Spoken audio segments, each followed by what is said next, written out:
雍正曾感叹身旁无合适之人可用，此时张廷玉为他推荐了一个死刑犯，后来此人成为一代名臣，流芳千古。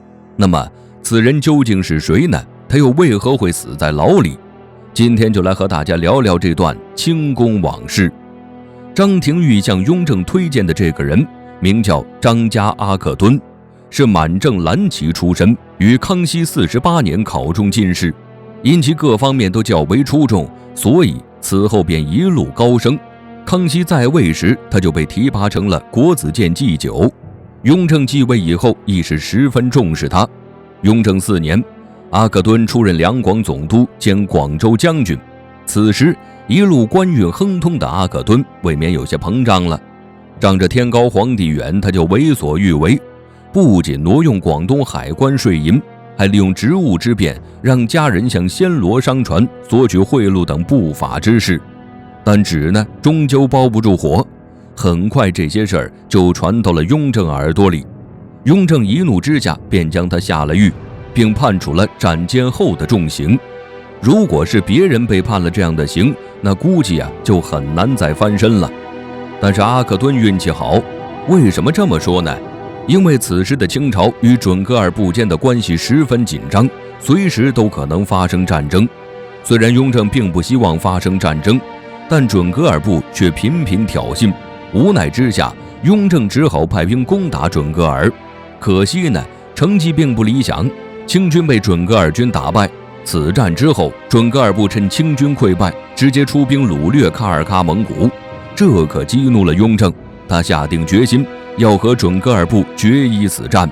可惜天不随人愿，还没来得及调整好清军，南方便因暴雨而发生洪灾，大运河苏北段被淤泥堵塞，还真是祸不单行。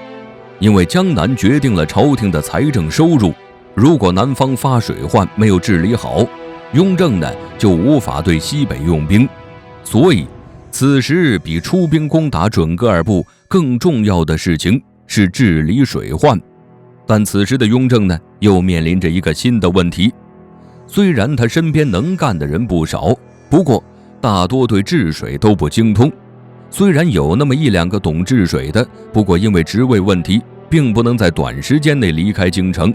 满朝文武竟然找不到一个合适的治水人选，这让雍正头疼不已。正当他焦头烂额之际，一个关键的人物站了出来。此人是谁呢？大学士张廷玉。他向雍正表示，此时并非无人可用，死牢里就有一个可用之人。张廷玉口中的人才不是别人，正是我们前面说到的阿克敦。阿克敦虽然犯了事儿，但他的能力也是有目共睹的。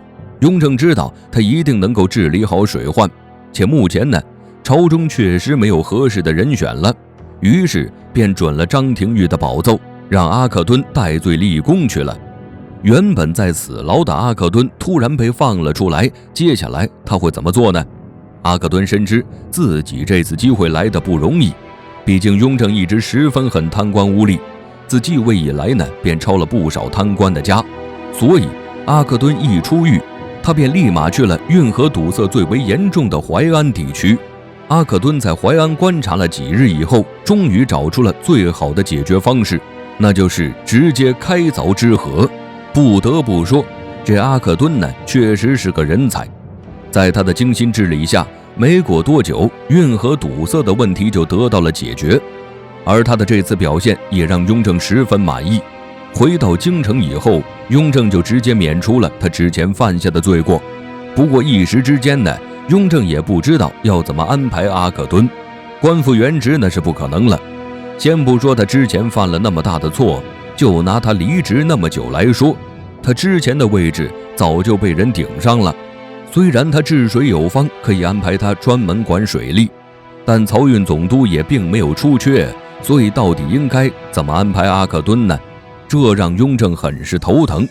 没想到阿克敦给自己找了个事儿干，他给雍正递了一道折子，表示呢自己想亲赴伊犁与准噶尔部进行和谈，毕竟打仗对双方百姓都不是很好。就这样，阿克敦踏上了去伊犁的道路。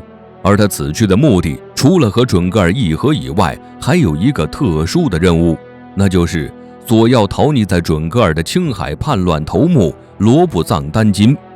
这次和谈进行的比较顺利，准噶尔部表示接受停战，只是对于交还罗布藏丹津的要求，准噶尔部呢并没有给出明确的答案，表示需等日后再议。虽然在细枝末节上还存在一些分歧，但总的来说，这次谈判算是成功的。毕竟双方进行了几十年的战争，终于在阿克敦的这次伊犁之行之后停了下来。阿克敦返回京城后不久，雍正便驾崩了。乾隆继位以后不久，又任命阿克敦为翰林院掌院学士，算是重新给了阿克敦一个正式的职位。很快，雍正驾崩的消息就传到了准噶尔部，对方也立马就派人来吊唁，但实际上呢是来打探消息的，想看大清换了皇帝以后会对他们采取什么样的政策。对此，乾隆也是心知肚明的。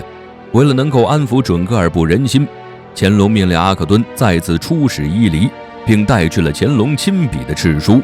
敕书中，乾隆帝再次向准噶尔表达了愿意议和的态度，这让准噶尔部看到了大清的诚意。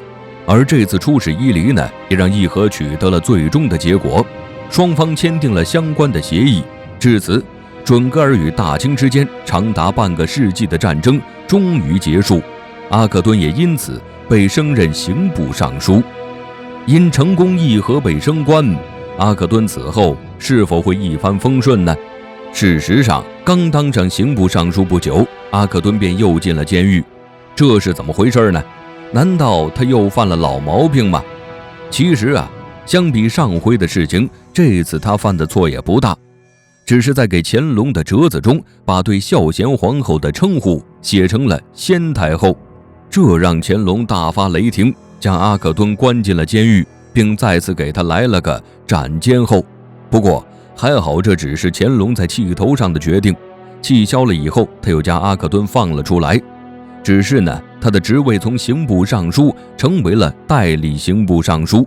不过因为他表现优异，所以1年后又官复原职了。自此，阿克敦的人生苦难算是终于结束了。此后在刑部工作的10多年间，他待人一直十分随和，如果有臣子犯了小错呢，他也是选择宽恕，从来不会轻易治别人的罪。对于名利得失这方面也是看得十分淡，从来不会瞻前顾后。阿克敦身为一代名臣，清史上对他的记载自然是不少，而他这一生2次大起大落，也让人唏嘘不已。有人说呢，他在广州上任被查，其实因为当时他遭人嫉妒，所以被人陷害的罢了。毕竟以他的为人，是根本不屑于做那样的事情的。至于他写错孝贤皇后的称呼，更是无心之举，毕竟谁会故意去惹皇帝生气呢？但就是这2次差点让他掉了脑袋，甚至是连累自己的家人。后来他在教育自己的儿子阿贵时，也经常表示天底下的人都会犯错，若是日后阿贵当了官，在查案时呢，一定要明察秋毫，千万不要随意就治罪，否则只怕有不少人会蒙冤。而阿克敦的儿子阿贵也在他的教导下成为了乾隆一朝的名将，父子2人一文一武，在乾隆一朝立下了不少功，深得乾隆的喜爱。2人呢也因此名垂青史。话又说回来，如果当年不是张廷玉看到了阿克敦身上的光芒，并大胆地向雍正举荐他，那阿克敦的一生可能就那样了。别说成为名臣，能否继续活下去都是问题。阿贵呢，也就可能没有机会再登上历史的舞台。由此可见伯乐的重要性。